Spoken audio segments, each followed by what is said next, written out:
I begin as you wish? Huh? Yes, ma'am. Okay. I invite Rajkumar sir to introduce ma'am. Yeah, good morning, friends. Welcome to Saturday Skill Learning. And today we are very lucky that we have Madam Justice Roshan Dalvi, BCom LLM, and an experience of half a century. And out of that, for 27 years, are spent as a judge. She started, with Bombay City Civil Court and then Family Court and then Bombay High Court. She is currently arbitrator, mediator, and a legal consultant. She has studied case management in Warwick University, Coventry, United Kingdom, and she has many other credit with her, and she conducts a lot of workshops for judges, lawyers, law students, law teachers, and today she is conducting a workshop for us. She has written 2 books, The Legal Justice and one for the women, her triumphs and trials. And the another book, the title is Tangible Justice. So, Madam, we welcome you to this Saturday morning learning 7 a.m. My Samdi, my son's father-in-law, is an ex-judge of Bombay High Court, Justice S.M. Junjunwala. Oh, I see. And I have practiced law for 4 years, 2017 to 2021. Okay. And you are an example for everyone, and especially a female members, how to be a leader. And there is no age for learning. I did my LLM 2 years back from NMIMS.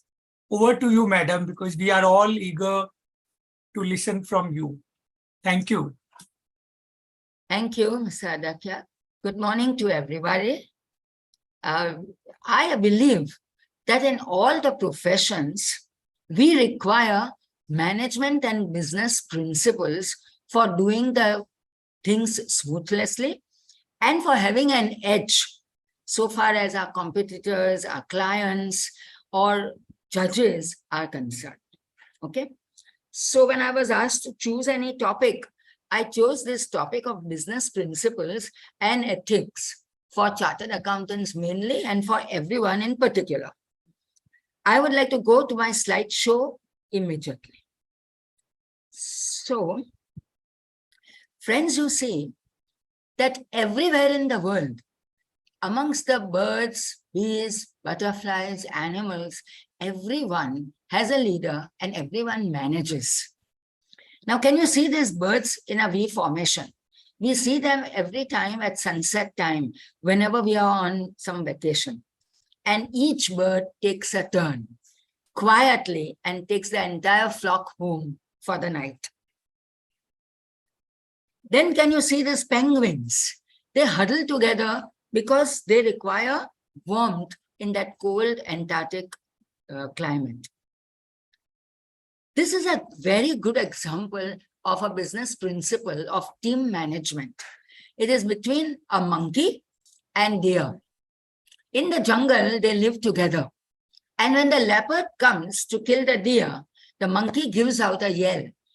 The deer has not yet seen the leopard, but it starts running. And quite often it is saved. Bees, as you know, friends, have a structured lifestyle.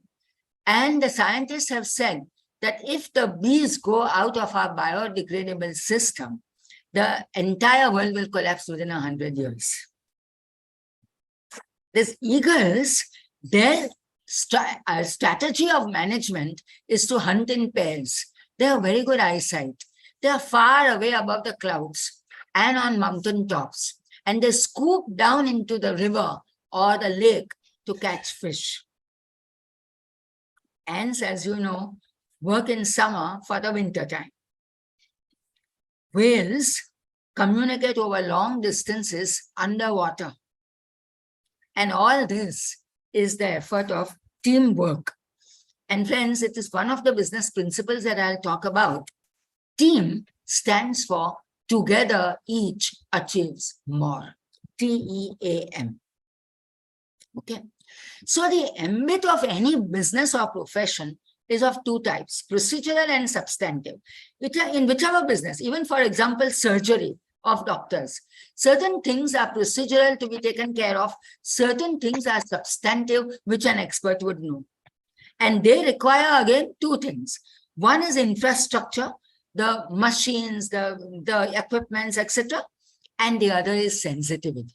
Sensitivity is what we have in our DNA. So if we are sensitive for our clients, for our competitors, for the system that we are working for, and accordingly for our nation, then the human relations are better kept. So today, friends, the new approach to business and profession has inverted itself. Formerly, the traditional one was that we had power, a lot of power in business. We had a lot of rights also, and we had very little interest for anybody else. Those kind of businesses did not prosper. Those kind of professions also did not prosper. So now the effective thing is that we have less power, we have little more rights, but we have the interest of everyone in mind. And that interest is the win-win situation, which we have in all professions. So friends, going straight into our topic of business principles, I would like to give you many, many principles which I have culled out from management practices. Though I'm not an MBA, I have done business management in my undergraduation and I've liked it very much. So if I was not a lawyer or a judge, I would have been an executive. Now, the first principle is the non-value added items. You will realize in your profession that we add a lot of non-value added things and activities into our work. And the main thing for our client suffers. Now, I would like to tell you these business principles by way of stories, so that I think you will never forget. The first story of this main principle is the big rocks. Now, how did it come about in business schools? In one of the business schools, the professor goes with a lot of big rocks, some small stones, pebbles, gravel, sand, and a pitcher of water. And the students are just looking at what the hell he is doing. And the professor looks at them, and the professor starts putting in a big tumbler all of these things. So he puts in the big rocks first. It comes up to the top. Then he asks his students, is the pitcher full? So the students, they are business students, they look and then they say, yes, sir, of course it's full. So the professor smiles and then starts putting in the smaller stones, the pebbles. He then throws in the gravel and the students are just looking. And then he sprinkles sand and he shakes the tumbler and everything fits in very well. Then he takes the pitcher of water and he throws that, or rather pours that into the tumbler until it comes to the brim. And then he asks his students, is the pitcher full now? And the students say, yes, sir. Now it is really full. So the professor asks the students, what is the moral of this story? And the students, smart as they are, they're all business students, they say, sir, there is time and space to do more and more. The professor smiles and says, yes, this is a very good business principle, but this is not the moral of this story. The moral of this story is that if you don't put in your big rocks into the tumbler first, into your day first, you will never be able to put them in at all. So he tells his students, every day when you get up in the morning, ask yourself, what are my big rocks of today? And put them in your day first. All the small rocks and pebbles will take care of themselves. Now, this is, friends, applicable to each one of us in business and profession. Now, when you go home, just think for yourself, and you will find that there are many things that you are doing which need not be done, leaving you no time to do the big things. And then we all say, oh, we are so busy. But those big things remain. Now, the biggest thing for our clients are to get them to the end of whatever is our contract. Now, I want my chartered accountant to file my returns. So my question to my chartered accountant would be, are the returns ready? Whatever he does for getting the returns ready is not my business. He is my professional agent. Similarly, for lawyers, the clients come and clients go and they say, what is happening with my matter? And the lawyers do so many of the unnecessary things, the non-value added items, and the main things don't get done though the clients pay them. Okay. Now, these non-value added items can be thrown off. And the new other principle is the principle of Swissair. The Swissair used to always give fruit salad. And on top of the fruit salad, they would put a cherry. They realized upon their research that when all the trays came back, the cherries remained, but most of the fruits were taken up. So they realized that the cherry is a non-value added item. They are spending so much for the cherries, but people are not appreciating that. They don't want that. So they stopped giving the cherries and they made a lot of profit by not wasting that money. Okay. The next business principle is the principle of core competence, which you all know and which generally takes place in all businesses, but not in our professions, not in lawyers' firms, chartered accountants' firms, even amongst doctors, etc. Now, in the corporate world, there are several departments: purchase, sales, marketing, finance, legal, human relations, and whatnot, even CSR. This is the way we have our core competence, so that one person does work and he does work with an edge.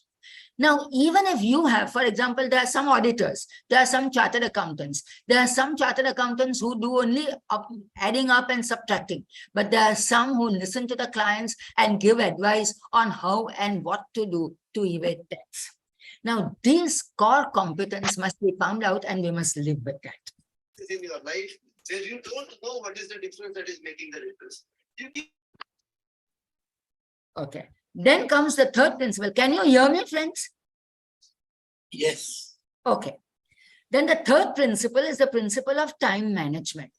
As they say, 20% of the people do 80% of the work and 80% of the people do 20% of the work. This is in every profession and in every business. So we must get on, if we really want to work well, those 80% that don't have work, and give them work, because then the productivity increases. This is the principle of how the sole proprietor becomes a partner and then makes a limited company. But this time management may take up a whole day. I can't go more into it, but we know basically what time management is, to manage our time well. Then comes the principle of procedural simplification. And that we can understand by the moon story. You know that the Russians went to the moon first. Yuri Gagarin was the first person. Laika was the first dog who was sent to the moon. And the Americans went to the moon after another 12 years. From 1957 to 1969 was the time frame. When the Americans went to the moon, they realized that a ball pen doesn't work in space because of lack of gravity. Now, what happened? The Americans thought that we will be going to the moon again and again. And therefore, they set apart $250 million to do research on what kind of pen will work in space. Little realizing that the Russians had used the pencil. So you see, for procedural simplification, you can get so many things done, which may not look very intelligent, but actually it is very efficient. Edison had said to one of his students who said, "Sir, what are the rules in your organization?" And Edison said, "Here we want to achieve something. We have got no rules." There was complete procedural simplification and flexibility. And that is how so many inventions came to be made. Then is the very important principle of paradigm shift. Suppose, friends, we come to understand that yes, what we are doing is not really the right thing to do, but we have to do the right thing. So quite often we make small transgressions and we hardly achieve anything. But when we have a paradigm shift means a complete shift of thinking and doing and acting, then the business takes off. So I'll give you some examples of a paradigm shift. For example, there was a blind man. He was sitting, he had put a slate, I am blind, please help. People were going past, nobody was helping him. Then one man, who must be a good business executive, he came, he said, brother, what are you doing? He said, no, I'm just sitting here because I'm blind and nobody is helping. So he took the slate and he did something and he went away. In the evening, he came back again and the blind man was so cheerful. He said, brother, you had come in the morning and as soon as you left and throughout the day, I've been getting so many coins, but I know that you did something with my slate. What did you do? He says, don't worry, keep that slate. What had he done? He had made a paradigm shift. He rubbed out, I am blind, please help. Nobody likes this kind of language. He wrote, it is a lovely spring day, but I cannot see it. So you see, friends, how paradigm shift can make a shift in our entire profession and business for efficiency. Then we go to the principle of decentralization. Decentralization is between managers and owners in a corporate undertaking. It is between ministers and king, or you can say the president and the ministers, or the prime minister and other ministers. There is decentralization of work. But in our professions, quite often, there is no decentralization. We feel that only I can do the thing well. No, it is not so. Even our peons do the things that we cannot do. And we have to decentralize and give it out so that we can have the time to do the most important thing, which is our core competence. I hope you are following me. Yes, ma'am. Okay. Very much. Yes, ma'am. Yes. Okay. Then comes the business principle of package deal. Package deal is to do everything. Now, you may charge for a small thing. You may do that, but the big thing remains. So you can talk to the client and make a whole thing. I will give you this, this, this, and this, and I will charge so much. But everything will be cleared in about, say, 2 weeks, 4 weeks, whatever. The clients will like that better and they will pay you.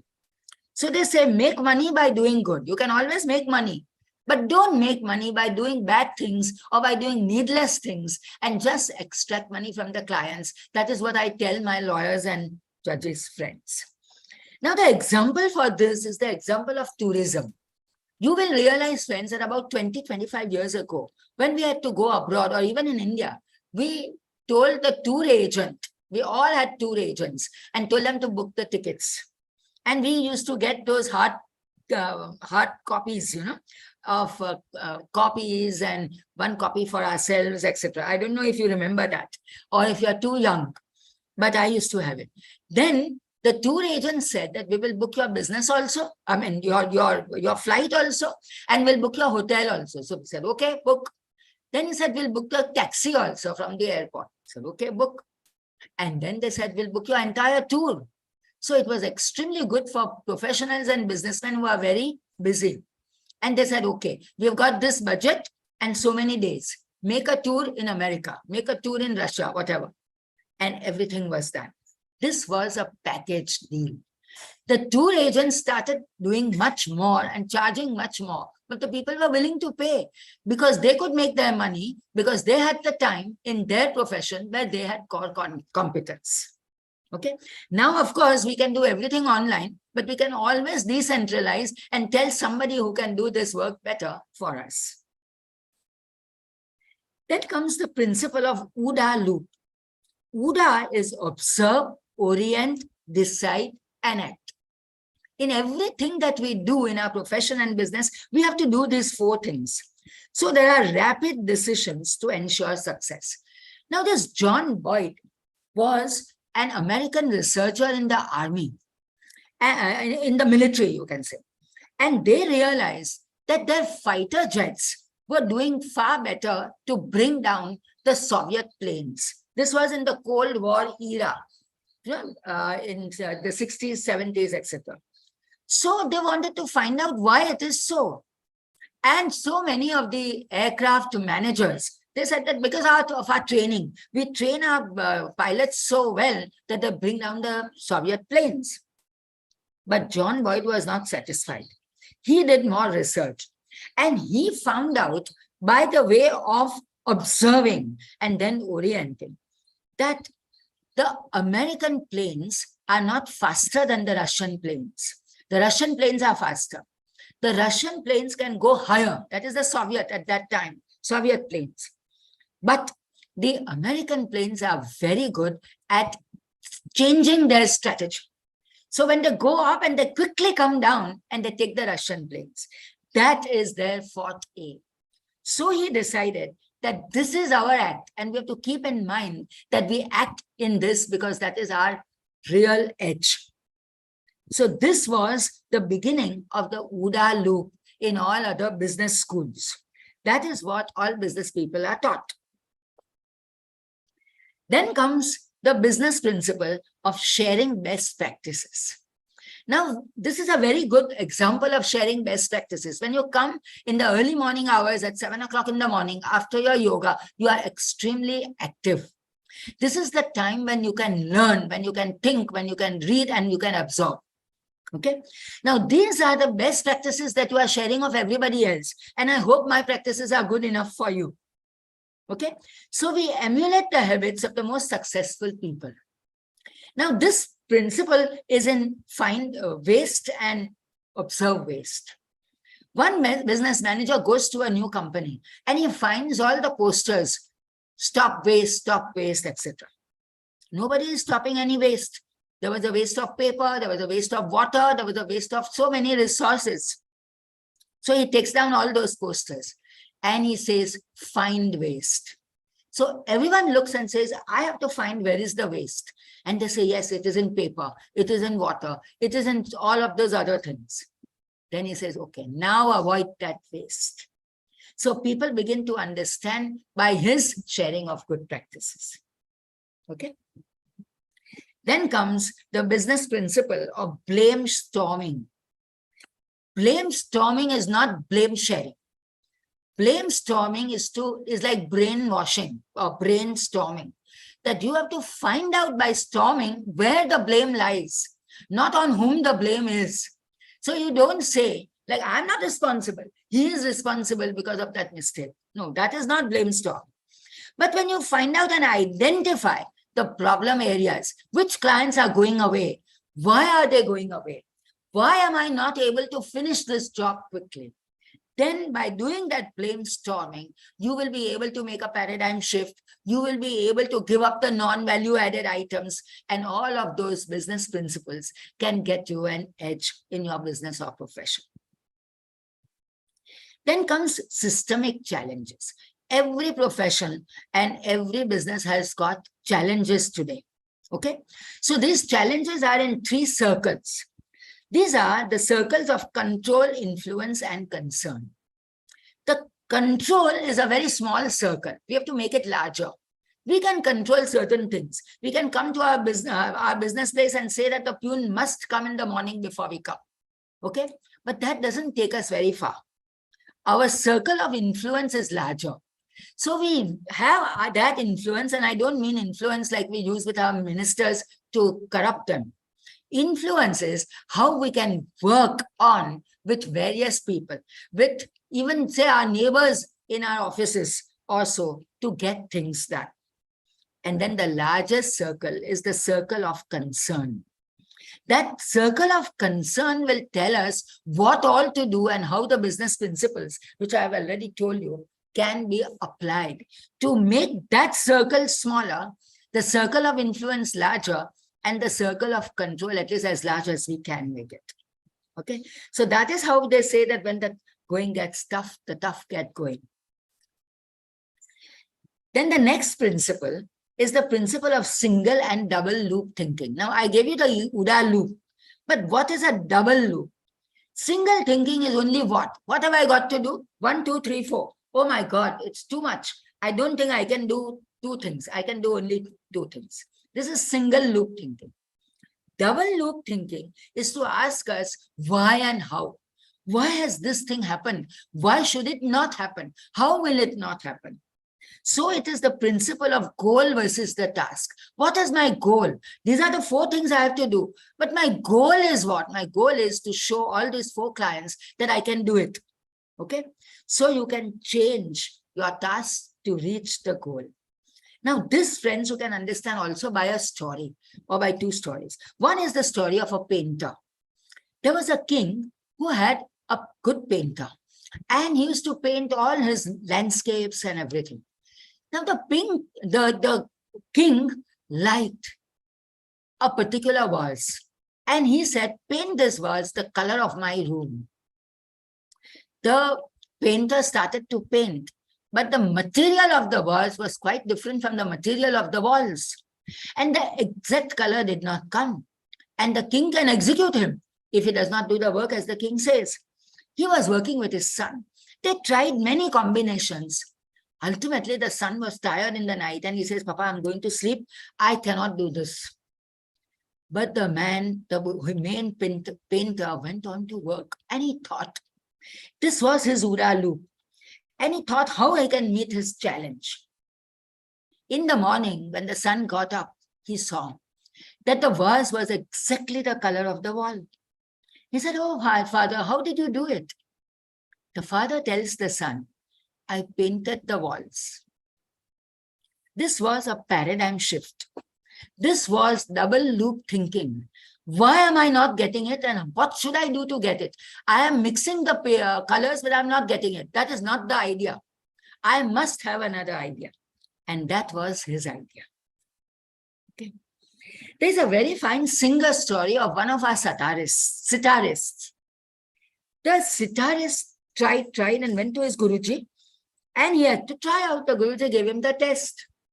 The Guruji was not satisfied. Said, do it again. He did it again. No. Guruji again and again said no, he was not satisfied. This is not the way a good sitarist would perform. The sitarist was fed up and he said, I can't do any better. Then the Guruji tells him, take out your sitar from your right hand, put it in your left hand and try all over again. And the sitarist became very famous. This was double loop thinking. What is it that I'm getting wrong? Why is this happening? I'm putting in my best. I have to do it differently. As they say, that successful people don't do different things. They do things differently. Okay. Then comes another business principle of performance-related promotions and payments. This is what happens in government offices, for example, in corporations. Even in our firms, we tend to promote someone whose performance is better, that is thought of. Even payments come that way, that is what you know. And that is very important because performance must take the key, that is merits. Then there is corporate social responsibility that we know about now. 2%, 3% corporates are giving to various social causes. We must have social programs also. For example, gender inclusion, for example, child development. All of us also, especially in the big law firms and the big accountant firms, can do social responsibility. I would call it legal responsibility in my sector. Then comes the continuous education, like the one we are having today. It is skill learning, which is continuous education. So we learn from experience of one another. We learn from interaction, sharing, etc.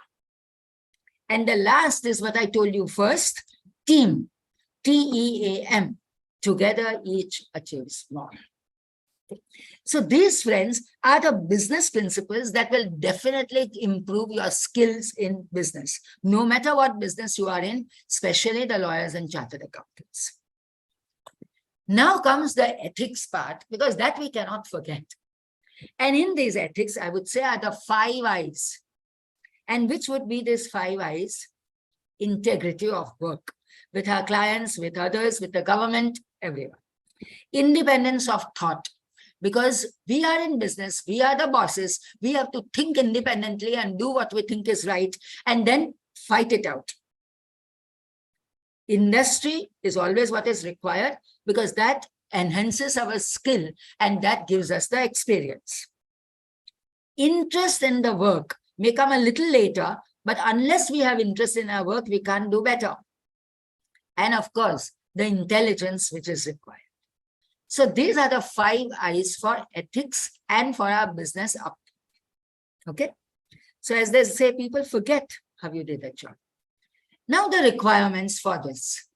One is clear table, clear conscience.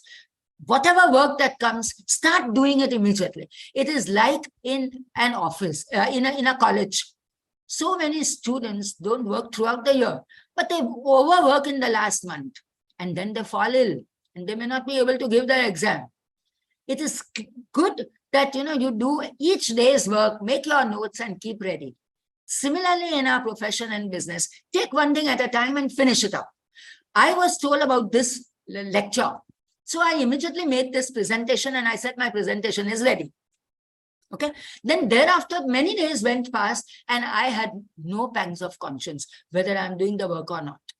But of course, the conscience must be there because we all are going to work for what is right or wrong, for what is truthful and what is a lie. And it will not sort of agree with our conscience to do something for the person who is doing wrong. Then there should be lateral thinking in our profession. And that lateral thinking is mainly what I told you, our business principles, but that really will help us appreciate our subordinates, our staff, our small people for whom we otherwise care very little. And our profession's friends are service. They are not a job. So we don't have to get only a salary at the end of the month. We have to get something out of what we do. And that is client satisfaction, along with legal compliance. So if friends as chartered accountants, you are going to do something which is completely illegal, it is not, you don't make a good chartered accountant. But if for your client satisfaction, you try to, as they say, you cannot avoid, but you can evade taxes. And that is your forte. You can teach them and you can have client satisfaction. Okay. Now, today's actual ethics are concerning diversity, equity, and inclusion. They call it DI principle. Diversity is the wide variety. The introducer said, I'm also a woman, so I will be teaching you skills of leadership and you will be learning from a woman. Now, what is that? He has diversified. He doesn't want only a male-oriented skill group.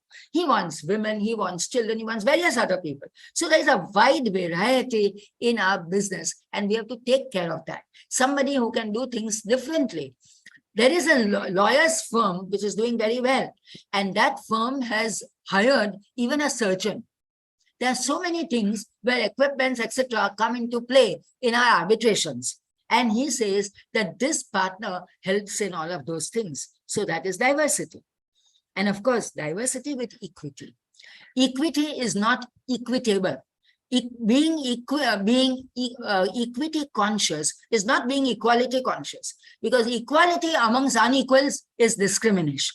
But equity is the quality of being fair and impartial. If there is someone, if there is even a subordinate who has done things well, you fairly and impartially say that he is the one who did it. You tell the client, I owe it to my subordinate, my junior, who is right there with you. And everyone gets a level playing field. Okay, so that is the equity. And inclusion comes together with diversity and equity.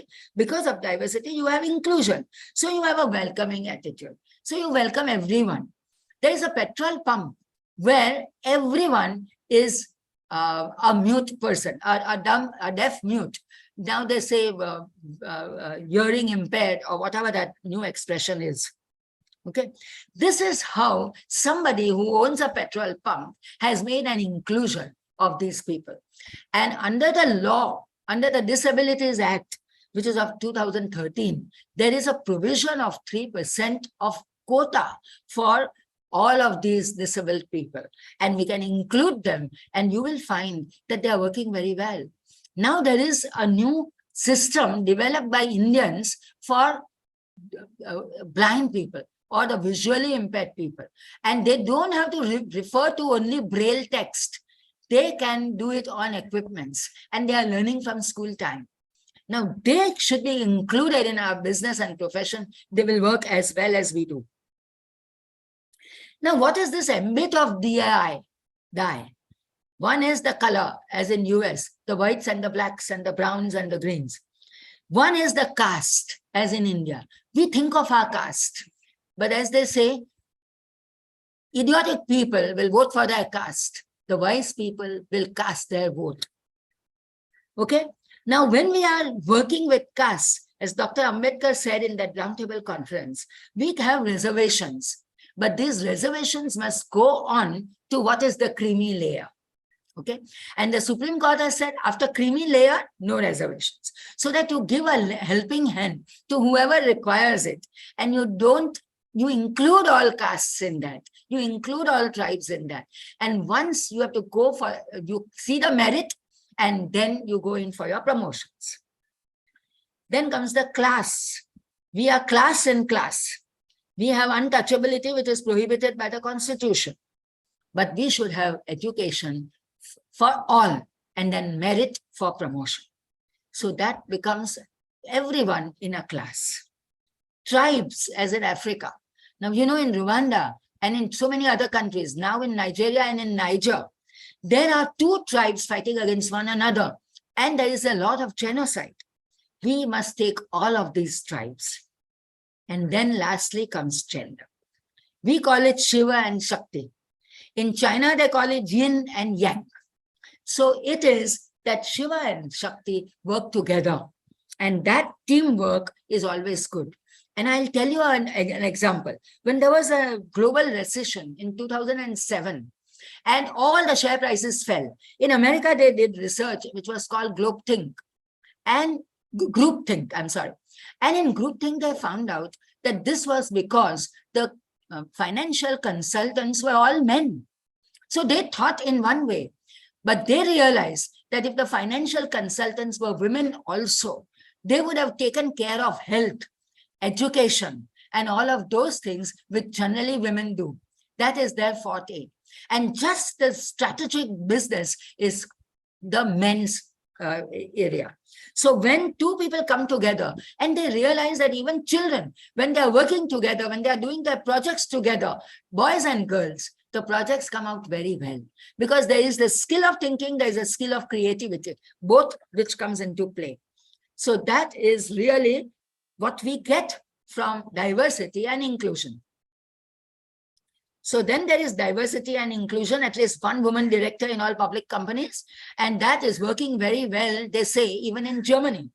In India, they put in their sisters, brothers, wives, whatever.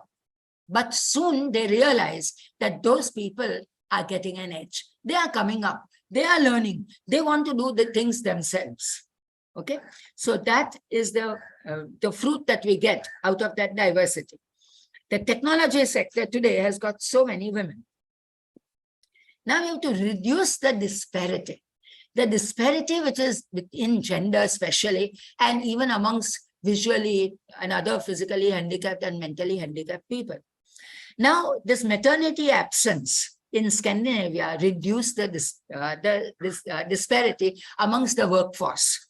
So they had part-time job opportunities leave where women could go when they were recently married, when they were recent mothers, etc. And they can continue with their business so that then thereafter, when the child grows up, they come full swing into their businesses. Then there's safe transport for women. There were pink buses in Lahore. There are train coaches, only women, etc. It helps in women's transport. Then there's cheap transport for the poor. So we have slower buses, slower trains with lesser fare. And we reduce the disparity. Even the poor people can afford those trains. And employment for the marginalized. So we have transgenders, we have tribals, we have all sorts of classes, etc. And we have to have that employment. And because we have not thought of it, the government says there must be this reservation quota. When we all start thinking about it, that reservation quota can and will go. So we come from disparity into diversity to bring ethics into our business and profession. That is like the corporate social responsibility. I told you our social responsibility. Now in these areas of work, where will all this apply? All this will apply to all of us. The corporates, chartered accountant, lawyers, police, professors, cyber sleuths, lawmakers, journalists, writers, everyone. The same principles would apply. So therefore, friends, what is the ethos of our business or profession?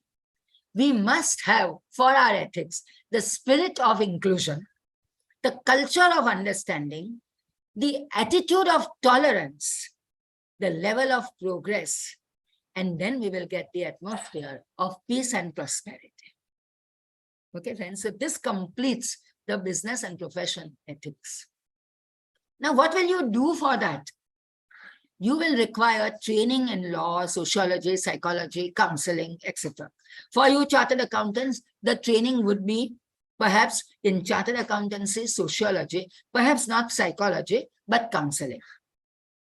Then interning with firms, chartered accountants, lawyers, we intern, and we must mix also. We must take it. Now, there are so many arbitrations that I do where chartered accountants are required. And therefore, even an intern would help. Now, I take interns per arbitration, not per month or anything like that, but that is my own thinking. So, you all can also take in lawyers, and you will realize, say taxation lawyers, for example, you work with them.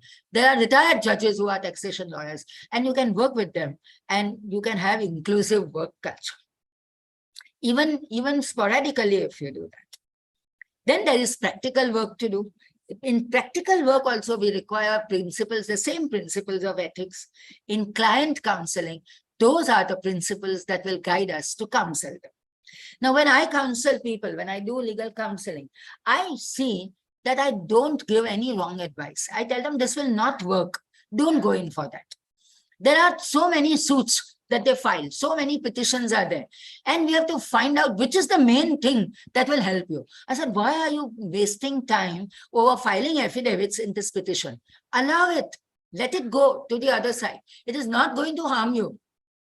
Now, probate, for example, I tell them, let them get the probate. Probate doesn't mean that you get title to the property. You work on your suit for title.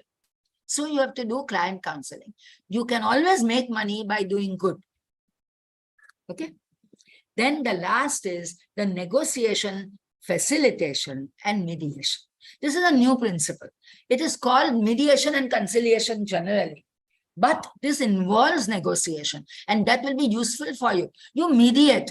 Even when you are working, you go to your ITO, etc., and you are working out. You work out with your client. Let us not do it this way. He is taking into account this particular thing. So next time, how will we improve? How will we get our depreciation, etc.? Okay. So you negotiate and facilitate the work of your client. Now, the present requirement, which is given by Rashmi Urdhvarshe in her book, Women and the Workplace, is very important. I would like you to go through that exclusively, quietly, because this will be the diversity and inclusivity principle, which is today's ethics.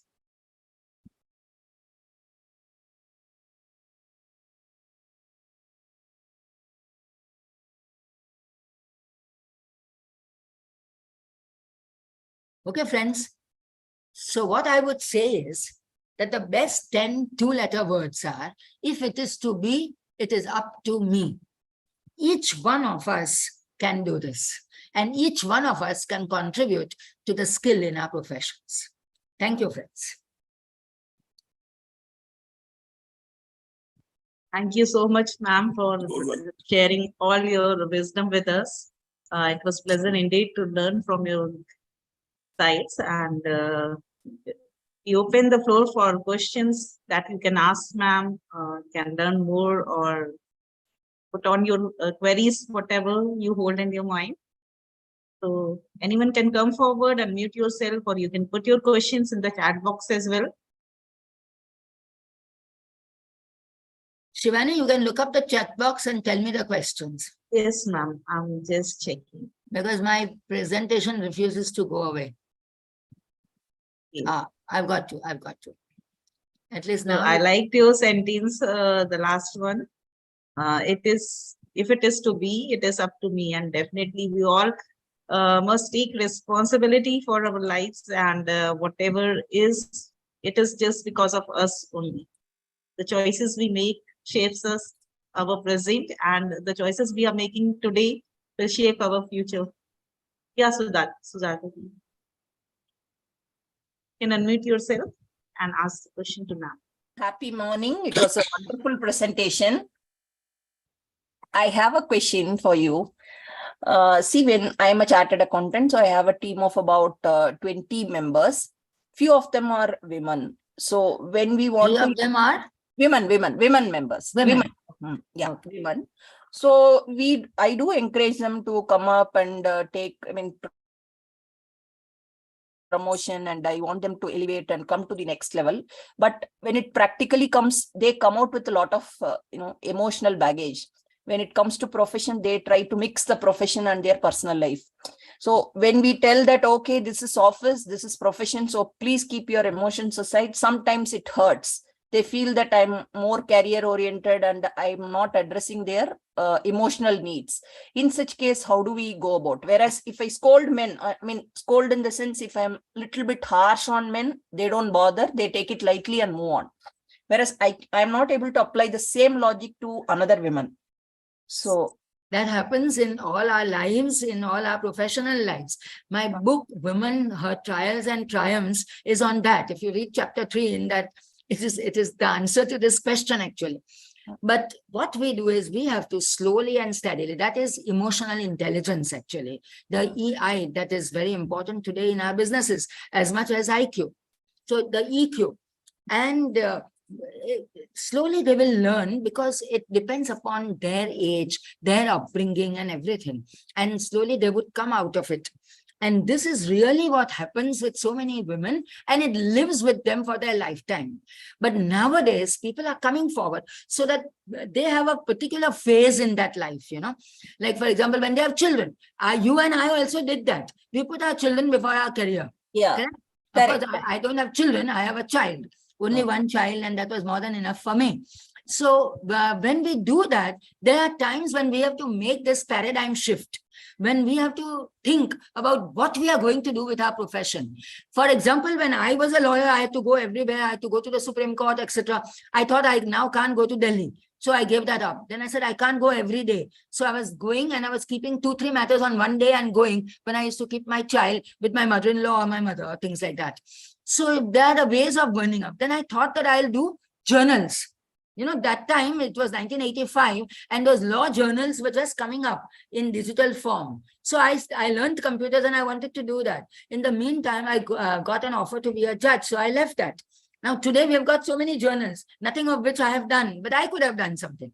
But I could not do the hardcore litigation work because I was a litigator. So I made a paradigm shift. And there are many people who do it. And we are good at multitasking. So you have to tell your friends and teach them how to multitask, how to put whatever that they have, the best things first. That is their main big rocks. And you must also try to understand. Like, for example, I would tell my women officers, my stenographers, etc. Today the work is over. Go home. They like it very much. One day you allow them to go home early when there is no work. 15 days they will work for you. This is your business skill, actually. So, of course, you will have some difficulty, and this is what happens with most women. You have to give them a helping hand. You have to give them your experience and your exemplary behavior. They will come out of it slowly and steadily. Thank you, ma'am. You're welcome. Thank you, ma'am. Abhijit sir, you can go ahead. Sharing your session. Yeah. So, madam, my question is, in a lot of times in our profession, we have to get our work done with a lot of people, a lot of peers, a lot of juniors. And at times, their quality just doesn't match with what is the quality expected to be given. And because, unfortunately, you can't work solo, you end up in situations where you would be technically not giving the quality that you would basically aspire to give, or you end up giving maybe below par quality. So at times you feel that it's better to be a solo consultant and work, which again becomes difficult because you need to take help and support of others. So how does one manage such situations? So maybe even as a lawyer, there are situations where you would prefer. I know many lawyers who prefer to be a solo consultant than having a team of people under you. So how do you tackle that dilemma? That is actually your choice. It is a matter of mix and match. How much you will have, whom you will have. If you find at least one person who is reasonably good, whom you can train, and you know that that person will come up, stick with him. Don't take too many. Only a large corporation is not a good corporation. You know. Agree. Now, Yeah. my husband cannot work with anyone. For example, he just wants to be only solo because he wants to do things his way. But I can work with many people because I feel that I learn from everyone. Today, I'm learning from all of you. So it depends upon our mood also, and I mean our attitude to life. But I think it is a matter of mix and match. You know, you have got to see that. I'm sure somebody will be doing things well, and if they are doing things it is reasonably well, appreciate it. Give them some praise. It is a morale boost, and it makes your work also better. It happens that way. So don't think that only we can do things well. They will learn, but don't have too many of them who just don't want to learn. There's no point having them. Then they can be really done away with. Sure. Thank you, madam. Thank you. Ma'am, Maniselvi, you can ask your question.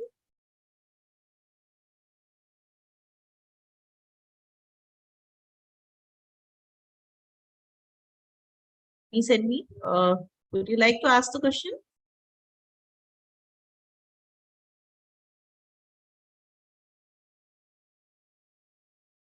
Okay, any other question? And there are a lot many. Yeah. Go ahead. Shivani, I'll just thank Roshan Dalvi ma'am. So, in fact, early morning she has given us so much tips that it will be encouraging us not only for the day today, but for all times to come. And I would just like to chip in what Ajit had said. Probably since we have also employed people, not employed as such, we have also created a team. I would say that what happens is in the initial phases that you intend to believe that your employee or your co-worker is also should come at par with you.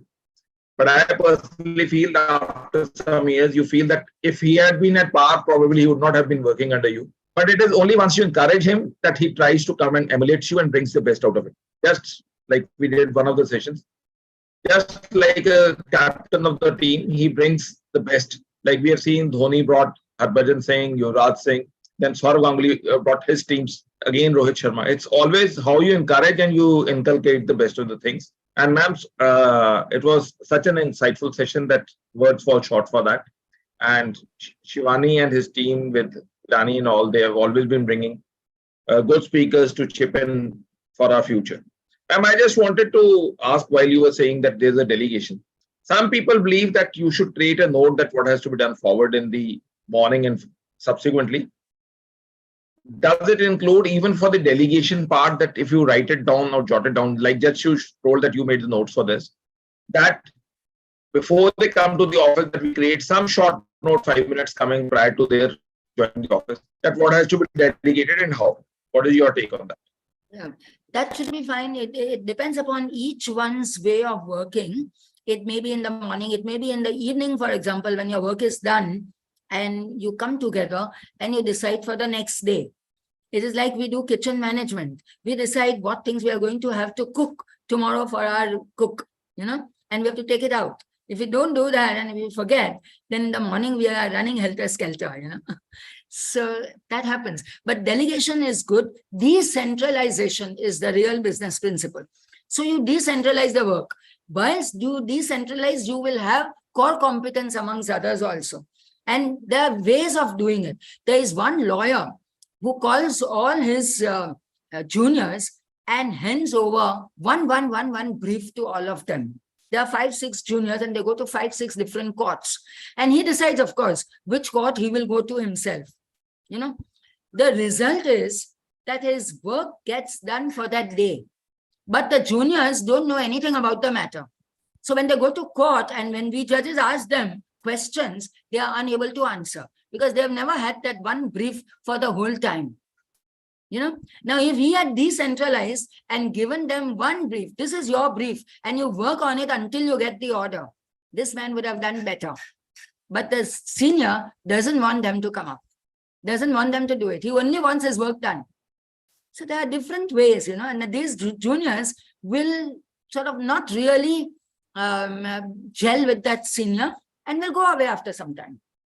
So this decentralization also has to be meaningful. You delegate the work as per responsibility, merit, etc. And of course, you decide what work you keep to yourself. Thank you for the input, ma'am. Thank you, ma'am. We have some questions in the chat box. One is from Sujata ji. You can unmute yourself and ask even. I find the Mediation Act 2023 posted in WhatsApp group. What are the new opportunities for CAs on this new act? Someone can share their insights. Okay. So she wanted opportunities for CAs. Yes, that is good. This mediation opportunity is going to come for everyone. It was meant to come for lawyers, but lawyers did not pick it up. Lawyers thought that their work will go away, that their work will become less, which was a completely wrong way of thinking. And the result is that now the legislature has said, call in everyone. Now there are mediation master training courses. So after law, after arts, after whatever degrees that you have got, there is a 2-year mediation course in MNLU, Mumbai National Law University. I go there for evaluative mediation to teach. And I find that there are bureaucrats, there are bankers, there are even people from the army who are coming on. And each organization now will require mediation.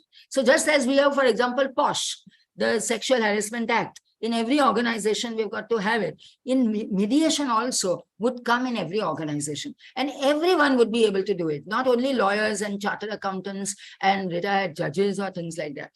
But it began, because it is relating to law, it began with lawyers. Now, there are many things that chartered accountants do in law. And there are many laws which are sort of, which go hand in hand with chartered accountants and lawyers. As I told you, in my arbitration also, I work with chartered accountants. And there are chartered accountants who have said that this matter will require to be arbitrated. So, it goes on and we can work as teams. Yes, it will be very useful. And it will be useful when you have to work with the government. But how the government will come up with it, we do not know. The Supreme Court said it begins with you in one of the matters, when the government was not settling the matter and the private party wanted to settle. So it said, you are bringing in the act and you are only not doing anything. But it all takes time and more time with the government. So until that time, since we are working with the government and chartered accountants almost always do, you will require to kind of, see wherever you can find your foothold and go into that, because that is a good profession. And I may tell you that in Australia, even children in school are mediators. When they go to their teachers, yeah, madam, she has done something like that. She says, go back and solve your problem together. So they learn the mediation art from that time onwards. We can do it in our schools and in our houses also when we have sibling rivalry, So it is going to be all pervasive now. One more question coming. Satish has asked, nowadays media role does not meet their responsibilities. They always represent one political party in their perspective. How people getting credibility on media, print and electronic? I don't think this is a chartered accountant asking me this question. Yeah, maybe. So, ma'am, we have a mixed sort of audience. Actually, lawyers would ask this question, judges would ask this question, because we work all the time with media, and so many times media reporting is really inaccurate, if I would say, not bad. This is the fourth estate, and we require media, and we require journalists to bring out the truth. And no matter what the government might say, and no matter what happens to all those journalists, it is their courage that helps us to understand and keep our democracy alive. So that is there. But incidentally, in my first book, Tangible Justice, I have devoted one chapter on media. And you can read that chapter and you will find out by way of very many examples, because I have written that book only from the story point of view. I've given many stories of what has happened in my court, what can happen, what should happen, how it can happen, etc., by way of stories. So even media is by way of stories. And it does happen. I'll give you only one example. There was a matter where a husband took away the child from the wife. And the wife had to come to my court for custody and said that my child was going to school. He takes away the child and I am bereft, now I don't have my child. So I told the husband that first bring back the child and I will decide who will get custody. So he says that, I said, this is kidnapping the child. So he says, no, I'm not kidnapping because I am the guardian of the child. Now the husband is the first guardian of the child. But the Supreme Court judgment under Geeta Hariharan's case is that whenever in the absence of the husband, the wife immediately becomes the first legal guardian. So when the parties are estranged and the husband is not living with them, the wife is the guardian of the child. So I told the husband that, yes, you are also the guardian of the child, but you cannot take away the child without the court permission because the custody was with the mother. Next day it comes in the papers that the court holds that the husband is not the guardian of the child. What I said was, you are not the only guardian of the child. The wife is also the guardian of the child. But this was, it was very inaccurate. It was not meant to be malicious or anything, but it gives a very wrong signal because it shows that I don't know that basic law. So this actually is the melee with judges. Mercifully, chartered accountants are away from that. Thank you, ma'am. We usually see exaggerated news in the newspaper and it denotes the false view many a times. Yes, yes. There are many things. This is the reality. Not false, but inaccurate. Yes. Yeah. We need to understand, we need to read between the lines. Therefore, what you all should do is not go by what the newspapers or what the TV people and all say. You must think. That also requires double loop thinking. You must think, could this have been? Kishore sir is saying soon mediation is going to be used in big way. Most of the commercial disputes, Yes. these would have professional opportunities in mediation practice. I Yes. hope he's answering Sujata ji's question. Right. We all will have, and we have already got. I do mediation in my arbitrations, for example.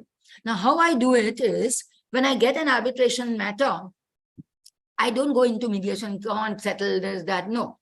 I first find out from the parties, from their pleadings, whatever are their cases. So I can do evaluative mediation. Okay. After everything is done, and when my award is ready, I call them in the morning on that day, just as you have called me today. But I call them at about 10 o'clock, 11 o'clock, not so early in the morning. They don't come that way. And then I give myself the whole day for that. And I tell them that you paid my arbitration fee. I'm not going to charge you extra for mediation. But this matter is worth settling because you can keep business relations. You can have so many other contracts. You know now one another. You know that you can do those contracts. So please shed all these inhibitions, come together. They tell me the inside story. Then so many times I find out that there were other such things which made them not pay or things like that, when there are commercial contracts, and we may be able to settle.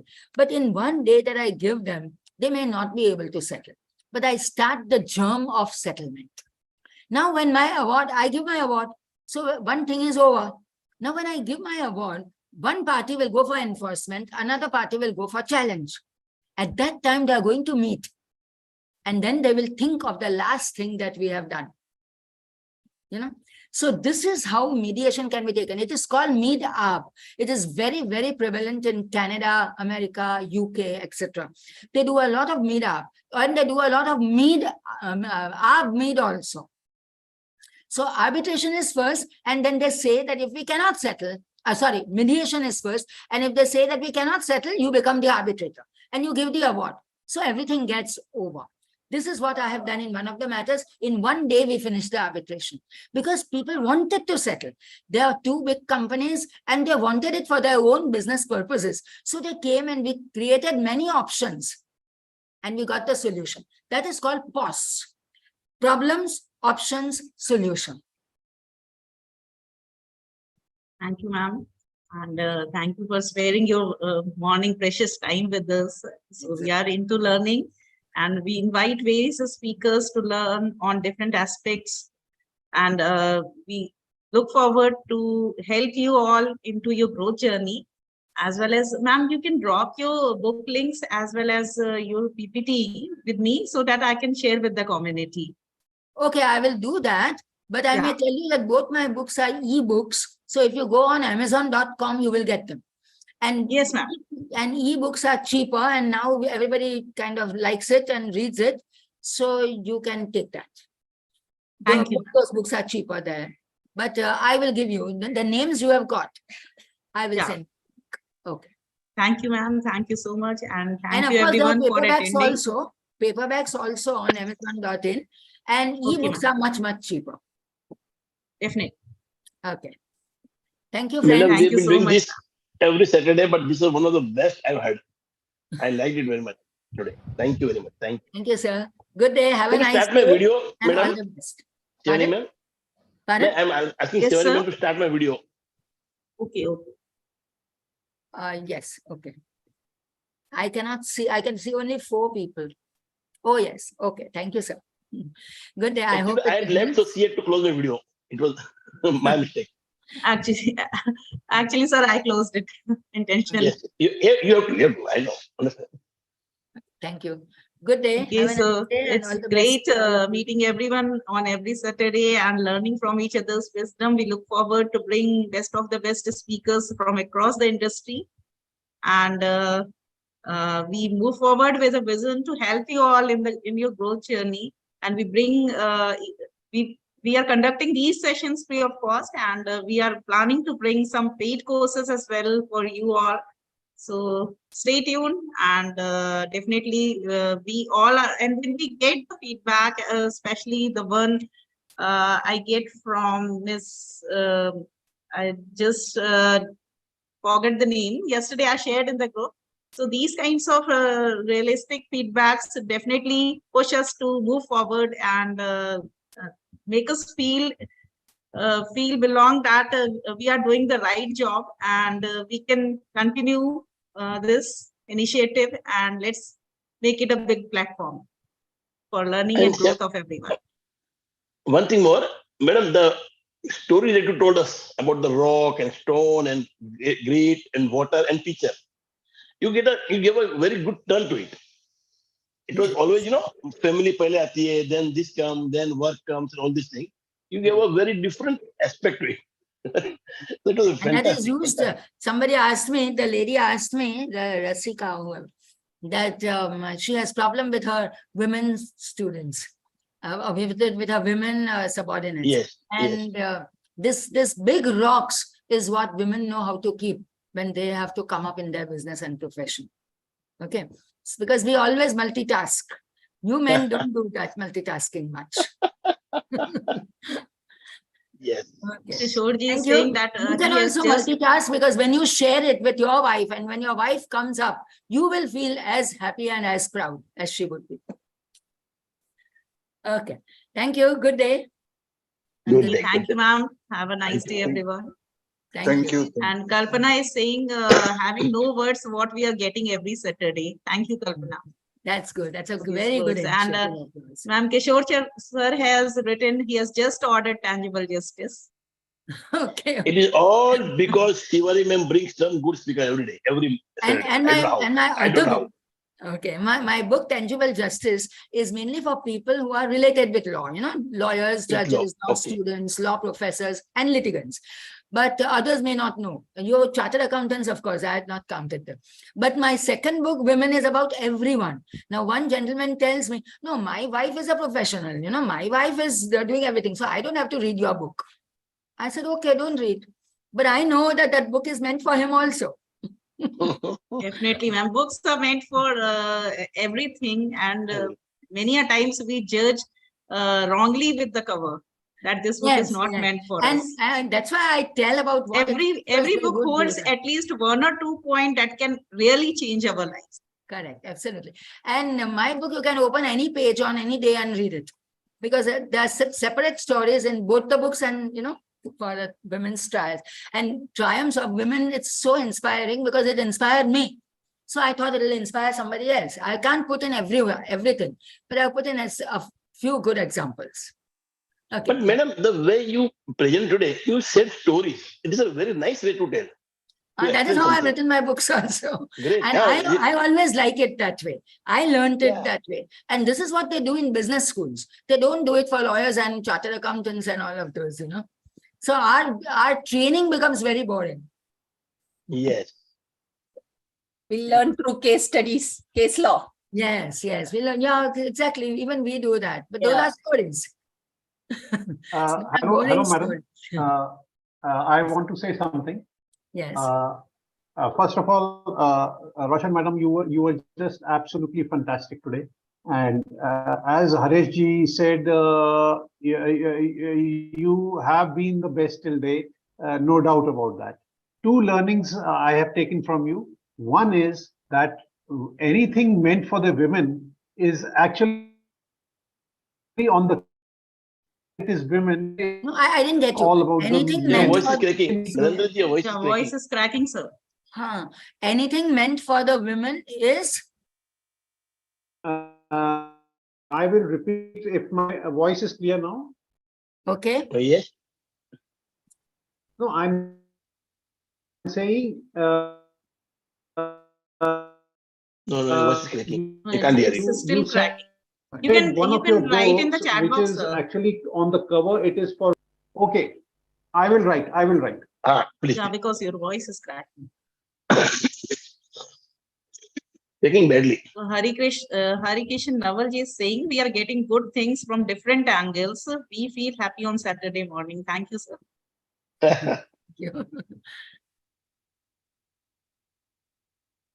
Life is more about understanding, and whatever is coming our way, just connecting the dots and moving forward with a joyful, with holding a joy in whatever we do.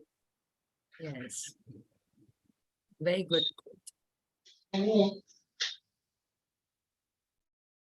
Okay, shall we close, or Narenji is still typing? Okay. Just You wait can a minute. post us He's typing. later He's also. typing. Okay, we'll wait for a moment. He's Meanwhile, typing. anyone? Okay, he has written, learning anything which is on the cover mentioned for women is actually for the men too. They have to come forward to support the women. Absolutely sir. correct. That is the main stay of my book. And therefore, I say, when they say, no, beti bachao, beti padhao, beti bachao, I say it must now change to beta padhao, beti bachao. Because if we all teach our sons how to respect women, how to work with women, everything Great. will come properly Absolutely. into our society. And that is what we are doing. We had this G20 meet in Pune where I was invited, and it was on women empowerment. And they said that we are working, and what are we going to work on? So I told them this principle is the first principle. We have to start from home, of course. So that goes in every home. And then go into the schools and all, and everywhere there should be equality from the beginning. That is grassroots levels. Then the whole mindset will be that way. So then we won't have that kind of recession that America had in 2007 when they had only male financial consultants. Because women know how to do that also. Males know also how to do that, and both together are good. And I've done research on several things where men are good and several things where women are good. Even that Rashmi's book, which I told you about in the last thing and I told you to read, is a very good book on that. And she has said that there are certain things that males do well. That is research, scientific research. And but we should not do stereotyping. A woman also does that very well. We say, no, because you are a woman, you cannot do that. That is where we falter. So we must give everyone an equal chance. Correct. And I would say my book is more for men than women, but I've not been able to get through. But as you rightly said, madam, it should start from home. The boys should be also asked to do work in home, not only girls. not only Absolutely. daughters. I told the other gentleman who was saying that, no, then I said, you also contribute, because when you contribute and when there is that equality, then at that time, you know, you both husband and wife, father and daughter, everyone can flourish together. And that kind of moral upbringing is very good. It And my completely and changes. madam, I was lucky that we were only 3 sons for my mother. So me and my elder brother used to work with her. So we know many things. Oh, very good. This is really good. So I was lucky in that way. Yes. I have written thank down you, my everyone. experiences in my own family. Yes, ma'am, you can go Okay. ahead. Yes. Want to Okay. say something? Okay, thank you, everyone. Thank you, Roshan, ma'am. Okay. Thank It you. was pleasure the indeed best. to host you today. Wish Thank you all. so much, everyone. See Thank you next Good day. Saturday. Yes. Have thank a you. nice day. Have a nice weekend, everyone. Thank you.